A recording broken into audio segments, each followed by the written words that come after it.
इमरान खान साहब के लिए अप्रैल में हर सूरत में उनके लिए आसानियां पैदा होनी शुरू हो जाएगी। सारे बोगस और कमजोर केसेस हैं जिस तरह से चलाए गए भोंड अंदाज में। अलकादिर में भी वो सारे फ्लॉज हैं, मलिक रियाज साहब उसमें है नहीं, बहुत सारी चीजें हैं मिसिंग हैं उसमें डॉट्स, वो भी टके टोकरी हो जाएगा। अगर 8 फरवरी को जो प्लान है उसके मुताबिक मियां नवाज शरीफ आ भी जाते हैं, डिलीवर उनसे होना नहीं है, चीजें उनकी खराब होनी है, क्योंकि मियां साहब की आपको आदात का पता है, वो करप्शन और लूट मार के बगैर नहीं रह सकते। अभी से इनकी तो शुरू हो गई है, वो कहते हैं कि गाँव वसनी और लुटेरे पहले आ गए, अभी से यहाँ लिस्टें बन रही हैं किसको कहाँ लगाना है, किसको कहाँ लगाना है।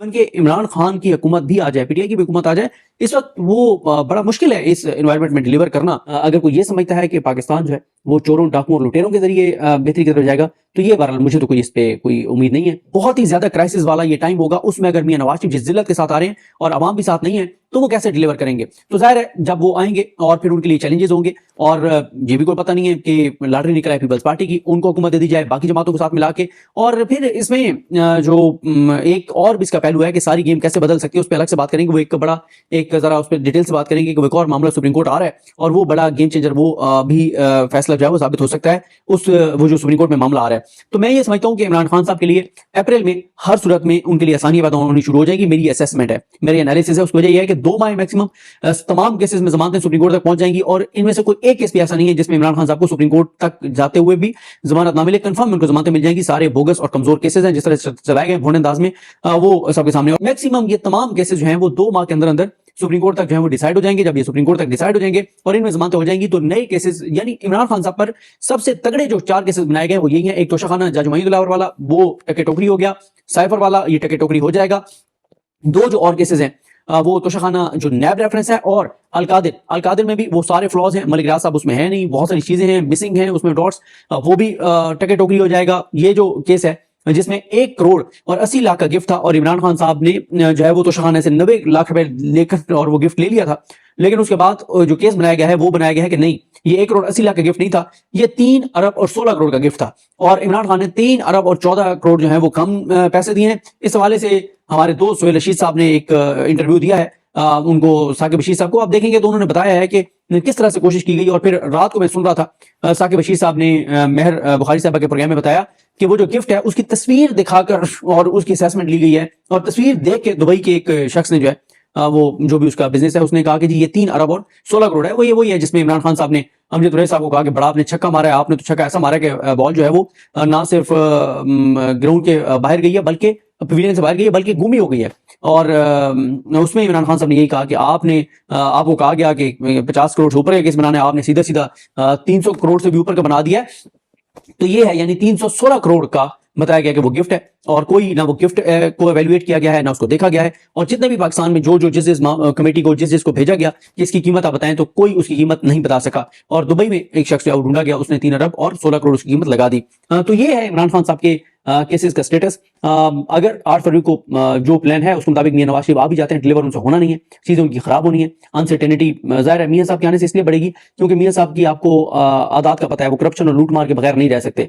वो जिस तरह से छेड़छाड़ इदारों के साथ करते हैं उन्होंने करनी है, और वो यानी जरूरी नहीं है कि वो एस्टैब्लिशमेंट के साथ छेड़छाड़ करें, उनके साथ तो नहीं करेंगे। मियां साहब इस वक्त मियां साहब का बिल्कुल जिस जिल्लत के साथ वो आ रहे हैं सरनिगू होके, वो पहले भी कोई इतने बड़े इनकलाबी नहीं थे, उनको इनकलाबी बनाया जाता है। बाकी और उनकी शुरू हो जाएंगी चीजें, क्योंकि इकोनॉमी जो है वो SAFC ने चलानी है। मियां साहब अगर SAFC ने इकोनॉमी चलानी है और मुल्क की बेहतरी के फैसले करने हैं, तो मियां साहब को तो मुल्क की बेहतरी से पहले अपना जाती फायदा जो है वो उन्होंने देखना होता है। अगर उनकी करप्शन और लूटमार इतने बड़े खांचे नहीं लगने, तो फिर उन्होंने क्या करना है इस हुकूमत को? वो हुकूमत को खिदमत के लिए थोड़ी ले रहे हैं कि उन्होंने आके लोगों की खिदमत करनी है।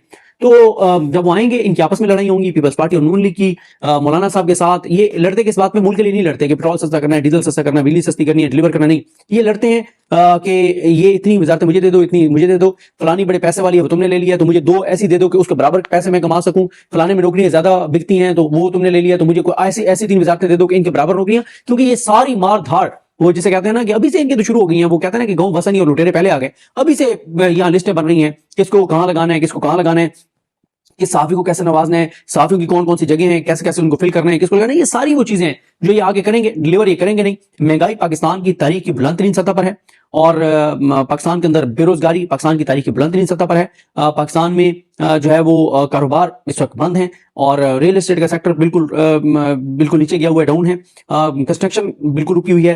महंगाई मैंने आपको बताया अरूज पे है। इलाज इन्होंने लोगों के लिए मुश्किल बना दिया है, हेल्थ कार्ड इन्होंने बंद कर दिया है। तो कोई मतलब बड़ा मुश्किल होगा जो भी हुकूमत आएगी। इवन के इमरान खान की हुकूमत भी आ जाए, पीटीआई की भी हुकूमत आ जाए, इस वक्त वो बड़ा मुश्किल है इस एनवायरनमेंट में डिलीवर करना, जब जाहिर है इमरान खान के इदारों के साथ मामला बहुत ही ज्यादा यानी खराब है। तो पीटीआई की हुकूमत आ भी जाए तो उनके लिए जो है वो बड़ा मुश्किल है। तो मैं तो ये समझता हूँ कि एक बार मियां साहब आ ही जाएं 8 फरवरी को, ताकि आके जो उन्होंने करना है वो कर लें। क्योंकि ये मैं आपको बता रहा हूं कि जो भी हुकूमत 8 फरवरी को ये minus PTI minus Imran Khan जो भी हुकूमत आएगी वो 6-8 माह से ज्यादा नहीं निकाल सकेगी। उनके बस की बात नहीं है। और लोग जो है वो बिल्कुल लोगों के सब्र का पैमाना लबरेज हो गया है और जो भी हुकूमत आएगी उसको पहले दिन से डिलीवर करना पड़ेगा, वरना उसके लिए बड़ी मुश्किलात हैं। तो ये है, मैं ये समझता हूँ कि 8 फरवरी हर सूरत में इमरान खान के लिए जो है वो गेम चेंजर दिन होगा।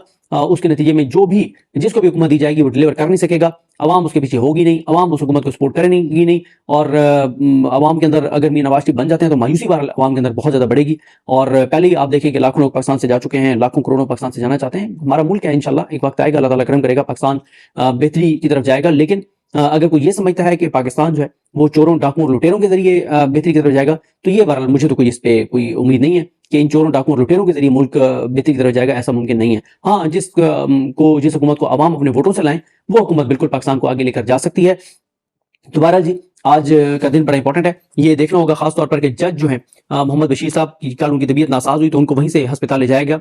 अब आज वो आते नहीं आते, क्योंकि जज मोहम्मद बशीर साहब जो हैं वो छुट्टी की दरखास्त दे चुके थे। उन्होंने बहुत ज्यादा उन्होंने बीमारी बताई थी, उनको कौन कौन सी बीमारी है, कौन कौन से इशूज हैं। फिर अचानक उन्होंने दरखास्त वापस ले ली।